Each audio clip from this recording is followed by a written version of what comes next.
Bonjour à tous et bienvenue sur la première vidéo analyse de la chaîne. Donc on va traiter du spot de la small blind en heads up pré-flop. Donc le but de la vidéo, ça va être de bien comprendre le spot dans sa globalité, donc comment le jouer et surtout comment le jouer de manière optimale par rapport au field. Pour comprendre le spot, on va avoir besoin de la GTO. 20 BB en GTO, on va être essentiellement mixé entre du raise et du limp, donc 27% de raise, 68% de limp. À 15 BB deep, donc là la stratégie va être principalement du limp. On va avoir plus de 82% de limp. Voilà, la raison elle est simple, c'est que 15 BB, donc min raise fold, ça commence à impacter notre stack, et surtout en small blind, en heads up, on a la position. Donc en fait, on va avoir envie de jouer un maximum de mains, puisqu'en position, on va surréaliser notre équité, donc on va prendre énormément de jetons à l'adversaire. Ensuite, à 10 blindes, on va avoir une stratégie de limp, push or fold. On va commencer à avoir une partie de fold, donc 12%, et beaucoup plus de mains jouées à tapis. Donc on a tous les asics off, donc la plupart des asics off qui vont être pris à tapis, une partie des rois off, et donc les pocket pairs et quelques combos suités qui sont propres à la GTO.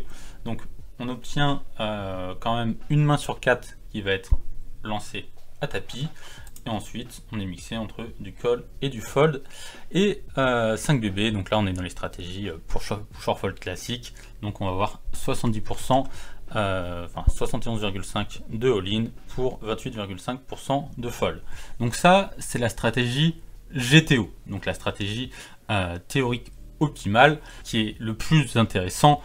C'est pas la stratégie GTO, c'est d'avoir une stratégie exploitante qui exploite au mieux les leaks de nos adversaires. Et pour comprendre ça, on a besoin de comprendre comment l'adversaire va défendre sa big blind.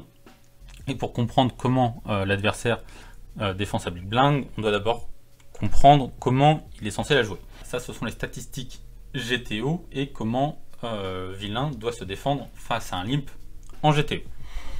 Donc voilà, la stratégie de défense versus limp, elle est globalement assez simple. Vous allez avoir la plupart des asics off qui vont être pris à tapis, les pocket pairs qui vont être pris principalement à tapis. Vous avez quelques combos suités GTO et quelques combos de bluff GTO qui vont être pris à tapis.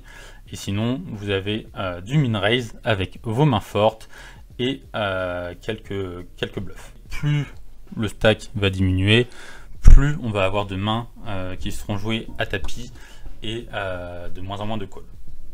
Donc voilà, ça c'est la stratégie optimale de défense versus un limp. Ce qui va nous intéresser, c'est la déviation du field. Donc voilà, ça c'est les stats que j'ai récupérés moi sur mon tracker Hand2Note, donc ça correspond au field de 20 € BetClick. On voit que entre 15 et 25 dips, le field va checker 71%, alors qu'il est censé le faire en moyenne 62%. Donc il y a un écart de 9% entre ce que fait le field et ce que fait la GTO, ce qui commence déjà à être significatif. Une grosse différence aussi entre la GTO et ce que fait le field, c'est que le field a un sizing qui n'existe pas en GTO, à savoir le min-ISO. Ça veut dire qu'en SB on limp 1 et le joueur en face relance à 2. Donc ça c'est un spot qui n'existe pas en GTO et qui va être pris quand même à 5% par le field dans à peu près toutes les situations. Il y a aussi une différence qui est frappante, c'est que les ISO chers, en GTO on est censé quand même avoir un certain nombre d'ISO élevés, des ISO tier stack principalement, que les joueurs n'ont pas ou quasiment pas. Premier leak, trop de check. Deuxième leak, des sizings qui sont trop faibles. Troisième leak, pas d'ISO cher. Donc on a ça entre 15 et 25 blindes, entre 10 et 15 blindes c'est approximativement la même chose. Le joueur doit être entre les deux, donc à peu près quelque chose comme 58%, on voit qu'il a 65% de check, donc trop de check, pas assez d'ISO. Et pardon, sur les ISO all-in, là on est à peu près bon, 10,6% c'est à peu près la GTO. Entre voilà 19%, c'est un peu d'overpush, mais en même temps on n'a pas d'ISO cher, donc voilà, la différence se comprend. Au niveau des all-in, on est à peu près correct. Et sur les profondeurs basses, on retrouve les mêmes leaks, des niveaux de check qui sont beaucoup trop élevés, un manque d'ISO cher et quasiment que du all-in. Donc à noter, le field n'ISO pas suffisamment, le field n'ISO pas assez cher et trop souvent à tapis. Donc comment on peut exploiter ça? Adaptation, hop, on revient en arrière, adaptation, 10 bb+, le field n'isolant pas assez, l'IMP, la range de fold devient EV+.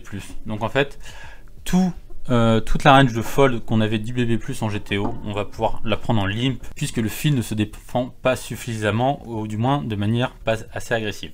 Ça, c'est pour la défense de la Big Blind face à un limp. Maintenant, on va voir la défense de la Big Blind face à un min raise. Min raise, la stratégie, elle est plutôt simple. C'est qu'on va relancer en majorité nos paires, nos as-X off et quelques as-X suités, mixés avec quelques combos de bluff.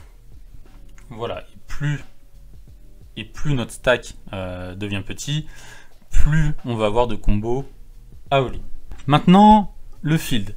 Première constatation du field, c'est les valeurs de fold qui sont beaucoup trop élevées. Entre 15 et 25, on devrait à peu près avoir 20% de fold, le field est à 29%. Entre 10 et 15, on devrait être à quelque chose comme 26-27%, le field est à 34%. Donc voilà, beaucoup trop de fold. Des calls qui ont des pourcentages à peu près corrects et des raises qui sont en dessous du niveau GTO. Donc 16% de raise pour le field alors qu'il devrait être à 25 entre 15 et 25 dips et entre 10 et 15 dips on devrait être aux alentours de 30. Le field est à 19%, donc là on est vraiment sur un gros écart de 11%, plus d'une main sur 3 qui devrait être raise n'est pas raise par le field, et on voit que le field aussi n'a pas de gros sizing mais fait directement all-in la plupart du temps. À noter, le field fold trop, environ 10% d'overfold dans toutes les situations et ne reste pas suffisamment, environ 10% de raise qui n'est pas pris par le field, et à noter, le field relance en grande majorité à tapis. Nous, comment on va s'adapter par rapport à ça? Adaptation, le field manquant de défense et d'agressivité, il faut raise plus que GTO et call plus tight face à une relance. Oui, on voit que la déviation au niveau des folds et au niveau des raises, elle est quand même importante, donc on va vouloir min raise beaucoup plus que GTO et ce sera très rentable. On a vu face au limp, on a vu face au min raise, maintenant on va voir face à un open shove. Donc ça, ce sont les statistiques de call face à un open shove, donc de la Big Blind toujours. On voit que la GTO est quand même assez collante, 20 bb, on va déjà call une main sur 4, ce qui représente déjà une grosse partie de la range qui va payer. Maintenant le field. Le field, contrairement à ce qu'on pourrait penser, il va pas overfold. Donc là on est entre 15 et 25 blindes, 23%, ça doit être à peu près la statistique GTO. 32%, on voit qu'on est voilà, en moyenne on doit être peut-être ici à 30, donc on est un tout petit peu au-dessus de la GTO, on y est quasiment. À 10 bb, le field à 33% de call face à 36 pour la GTO, donc là on est vraiment très proche. Par contre 6 bb, on voit que là il y a une déviation, le field devrait être à 55, il est à 48, ce qui fait 7% de déviation, ce qui n'est pas négligeable. Donc là, si BB Deep, on va commencer à pouvoir exploiter le field et à des très petites profondeurs. Donc là, 3 BB, le field à 75% de call, alors qu'il devrait en avoir 92,7%. Donc là, il y a une grosse déviation du field de 18% et ça va être extrêmement exploitable. Donc, qu'est-ce qu'on constate? Plus de 10 BB, le field est très proche de la GTO, moins de 10 big blind, le field overfold légèrement, et moins de 6 big blind, le field overfold de manière significative. Nous, comment on s'adapte? C'est assez simple, plus de 10 BB, on va faire tapis de manière GTO, et plus on diminue, plus on va pouvoir faire tapis avec une range qui est large, donc plus large que la GTO, et en dessous de 5 BB, on va pouvoir faire tapis any2, parce que le field dévie énormément de ce qu'il est censé faire en GTO. Il y a des combos donc les combos du 92%, on va retrouver des combos comme 10-4 offres, des mains comme ça, qui ne seront absolument pas prises par le field, alors qu'elles sont très rentables à call. Donc là, on a vu dans tous les différents spots les différences au niveau de la statistique, donc les déviations statistiques du field par rapport à la GTO. Maintenant, ce qui va être intéressant de voir, c'est avec quelle main le field dévie de ces statistiques. Donc pour ça, on va reprendre la range GTO de Big Blind versus un limp face aux données du tracker. Donc moi, ce sont des reports en to note, donc c'est très simple à lire. Tout ce qui est en bleu ou bleu foncé, c'est les mains avec lesquelles le field a limp la main, et tout ce qui est en vert ou jaune, ce sont les mains avec lesquelles le field m'a relancé. Qu'est-ce qu'on peut constater? On peut constater que tous les as-off qui sont censés être relancés 100% du temps, à l'exception de quelques combos, ici, ils sont quasiment tous mixés. À part As-Roi Off qui a l'air d'être pris à 100% par le field, As-Valet, tous les autres combos, on voit qu'ils sont mixés. Le field va les call une partie du temps, et même plus de 50% du temps pour la majorité des cas, alors que c'est des combos très faciles. Tout le monde sait que les As-6 face à un limp, ça doit être pris quasiment à 100%. Même chose pour les As-6 suités, donc ça c'est la première grosse déviation du field. Deuxième déviation qui a son importance sur les pocket pairs, c'est aussi très mixé, donc parfois les pocket pairs vont être payés et parfois les pocket pairs vont être relancés à tapis alors qu'elles devraient être relancées à tapis en permanence. Et aussi grosse déviation du field, en GTO on est censé avoir une range de bluff qui est quand même conséquente. Voilà, là on voit que la plupart des combos sont pris entre 10 et 20% en bluff, ce qui est très rarement le cas face au field. Donc j'ai eu quelques mains où en effet le joueur a bluffé son bottom range, mais c'est quand même relativement rare. Les déviations principales, le field n'ISO pas suffisamment son bottom range, le field n'ISO pas suffisamment les 1-6 et le field n'ISO pas suffisamment les paires. Comment nous on va s'adapter par rapport à ça? Le field relance à trop faible fréquence et principalement en value. En conséquence, il faut limp plus notre bottom range, diminuer les limp traps et call beaucoup plus tight.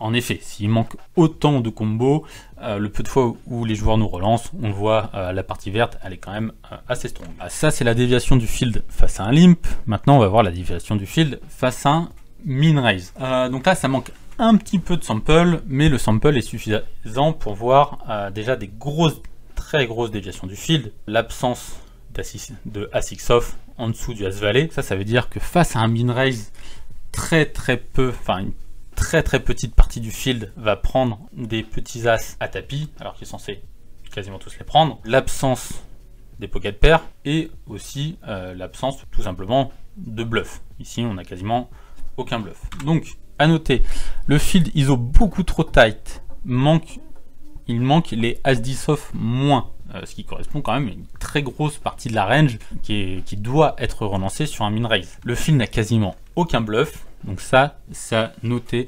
On va pouvoir être over tight sur nos calls face à all-in sur un min raise. Et aussi le field fold beaucoup trop les trash et les trash suités. On a quand même très peu de combos suités qui devraient être là. Tous ces combos qui devraient être payés le sont beaucoup trop peu. Et ici il nous manque aussi beaucoup trop de combos. Donc le field overfold une tonne. Et notamment les trash. Donc nous comment on s'adapte? Le field relance à trop faible fréquence et ne le fait qu'en value. Donc ça c'est une donnée qui est super importante. Ça veut dire vous pouvez fuir quand vous êtes relancé sur un min raise, à part bien sûr si le joueur vous clique, là c'est autre chose. Globalement si vous êtes relancé, vous pouvez fuir avec une grosse majorité de votre range. Les mains sont extrêmement fortes et en conséquence il faut raise à plus haute fréquence et call plus tight. Donc on va min raise beaucoup plus de mains puisque le field se défend mal, tout simplement. On a vu voilà, les trois principaux spots, le limp, le raise et les coups à tapis, et comment quelles étaient les erreurs du field et comment s'y adapter. Donc maintenant, moi, à partir de ça, je me suis créé ma propre range exploit, parce que voilà, le but de cet exercice, c'est de à la fois comprendre le spot et ensuite de pouvoir l'adapter. Et pour l'adapter au mieux, le mieux, c'est de se faire une range d'exploit. Donc, l'ASB GTO 20BB. Rappel de ce qu'on s'est dit, on veut limp plus notre bottom de range, parce que le field nous ISO pas assez. Toute cette partie là, on va pouvoir la limper. On veut min raise plus de mains. Alors, à savoir que j'ai récupéré les données du tracker, j'ai fait la comparaison entre les mains qui étaient min raise et les mains qui étaient limp. Et sur la quasi-intégralité des mains, j'avais un meilleur résultat avec une main min raise que une main limp. Donc ici se pose la question du min raise 100%. D'ailleurs, pour la petite anecdote, il y a des joueurs professionnels, du moins j'en connais plusieurs, qui, quand ils arrivent en heads up, vont min raise la première main automatiquement. Et en fait, ça découle de là, ça découle du fait que sur n'importe quelle main, elles ont de meilleurs résultats si elles sont min raise que si elles sont limp. Le problème de cette stratégie, et la raison pour laquelle moi je vais garder des limp dans ma range exploit, c'est que si on commence à min raise 100% le field, il est pas si bête que ça, il va quand même comprendre qu'on se fout un peu de sa gueule à min raise 100%, et il va commencer à nous 3-bet un peu tout et n'importe quoi, et là on va se retrouver avec beaucoup trop de mains faibles, et ça va devenir contre-productif. Comment j'ai adapté tout ça? Donc voici ma range de SB en exploit 20 BB, j'ai gardé le 25% des plus mauvaises mains suitées, des plus mauvaises mains offsuit, pardon, qui vont être notre principal, qui vont être notre range de limp fold, et j'ai gardé en limp les meilleurs connecteurs suités, donc à l'exception des As-3 suités, As-Dame suités, les meilleurs, les one gapper, donc les connecteurs suités avec un espace entre les deux, et les meilleurs two gapper. Pourquoi cette range là? Tout simplement parce qu'on l'a vu, les récréatifs, ou le field en général, quand vous êtes relancé sur un raise, sur un min raise, c'est une range qui est beaucoup trop forte. Et avec ces mains là, les rois dame suité, dame valet suité, dame 10 suité, roi valet suité, c'est des mains que vous n'êtes pas content de raise call, puisque face à la range adverse, vous n'allez pas être bien. Ils relancent principalement leur paire, et leur paire forte, et leurs meilleurs As-X. Donc on bat très très peu de mains, et même avec roi dame suité, on n'est pas si bien que ça par rapport à ce que fait le field. Alors que quand on limp, si on est payé, on n'est pas mécontent d'abandonner notre fold equity en effectuant un min raise, parce que la main va se jouer très facilement. Voilà, les meilleurs connecteurs suités, c'est les mains qui vont le plus toucher au flop, que ce soit des top pairs, des secondes paires, ou des gros tirages, que ce soit des quintes ou des couleurs. Ça va très bien se jouer si le joueur ne fait que checker, et si vous êtes relancé, c'est des mains qui vont toucher vite du jeu fort. Donc voilà, c'est pour ça que j'ai gardé cette range là dans la stratégie. Ensuite, 15 blindes deep. 15 blindes deep, on a vu, la GTO préconise une stratégie principalement autour du limp. La raison, pour la deviner, elle est simple, c'est que 15 blindes, min raise fold, ça commence à faire beaucoup de jetons.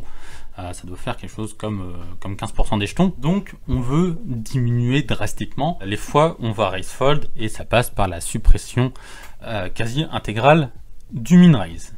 En revanche, nous, ce qu'on a vu par rapport au field, le field mise au pas assez, donc à nouveau on va limp notre bottom, on va vouloir prendre plus de combos de min raise, et vu que la déviation du field est importante, on va continuer de vouloir abuser, et aussi on va vouloir retirer des limp traps. On va choisir des mains fortes dans nos min raise. Donc pour l'adaptation, donc on garde les combos qu'on avait tout à l'heure avec quelques modifications près.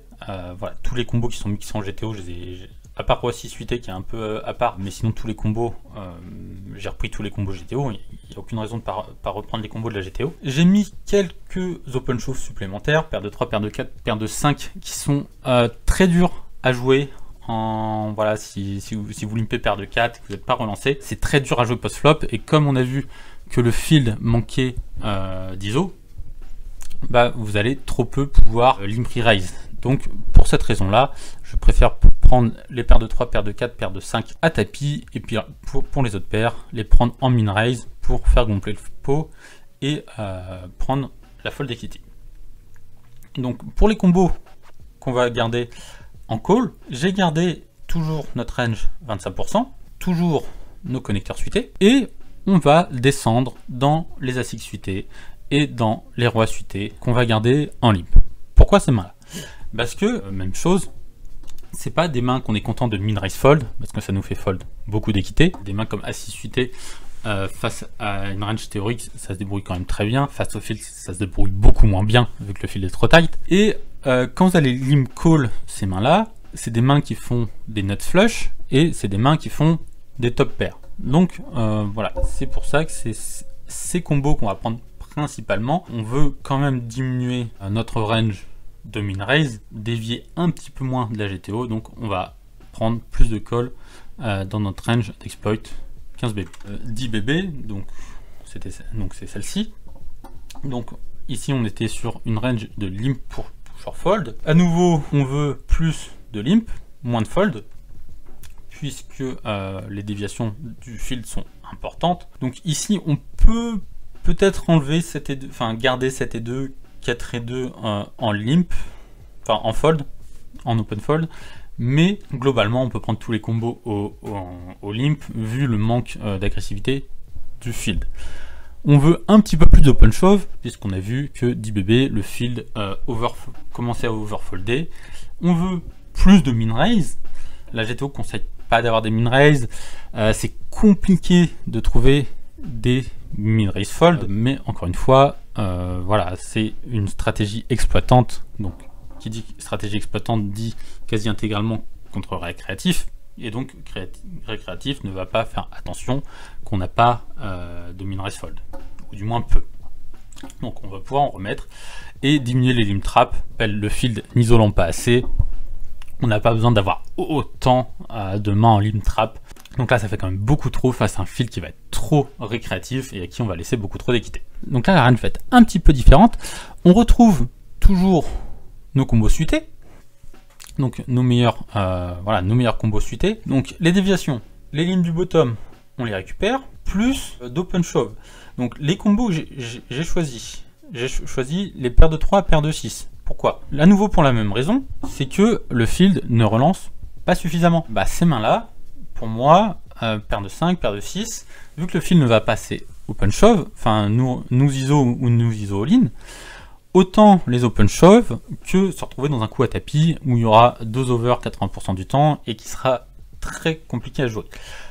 Ensuite, comme on l'a vu, la déviation du field en call open shove est quand même assez faible. On va jouer approximativement GTO, donc hop, tous les combos GTO, hop, on les reprend dans la stratégie exploitante. Et j'ai rajouté nos plus mauvais limp call all-in, nos pires traps, en open shove, puisque le field va relancer à tapis une range qui est beaucoup trop forte. Donc là où As-3 suité est rentable en GTO à limp call all-in, en exploit, limp call all-in As-3 suité, ça commence à devenir un peu du suicide. Pareil pour Roi5, Roi6 suité, donc c'est pour ça que je les prends en open shove. Et pour la range qui est un tout petit peu au-dessus, voilà, c'est pas des mains que j'ai forcément envie de limp call, donc voilà, je vais les prendre en min-raise. La force de ça, c'est que non seulement ce sont des très bonnes mains, faire grossir le pot avec ces mains là, ça n'est absolument pas un problème. Je joue de la fold d'équité, et si je suis relancé à tapis sur un min-raise, je sais que la range adverse est beaucoup trop forte, et voilà, c'est des petits combos que je vais pouvoir fold assez facilement. Ensuite, tout ce qui est As-8 suité plus, As-3 suité plus, bien sûr, ce sont des min-raise call all-in. On garde hop la stratégie de limp call, je garde aussi Roi Dame Roi Valet en limp call en trap, et toute hop cette partie là, et bien évidemment on est là GG quand même énormément la range de call, ce qui nous fait un petit peu plus d'open shove. On récupère 8% de raise et on garde la même pourcentage de call, et bien sûr on n'a plus de fold en exploit.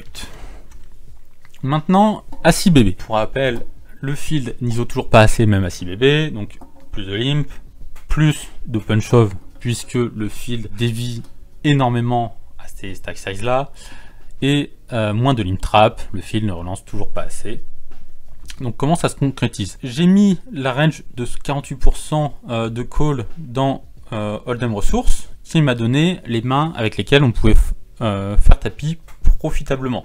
Donc j'ai mis toutes ces mains à l'exception de 9-9+. Je pense que 9-9+, c'est quand même des mains qui sont assez fortes pour qu'on veuille continuer à aller limp pour justement catch adversaire qui nous isole avec une main moins bonne, c'est important d'en garder une, et je pense que ces mains-là sont toujours assez fortes, malgré que le field ne nous isole pas assez. Ensuite, le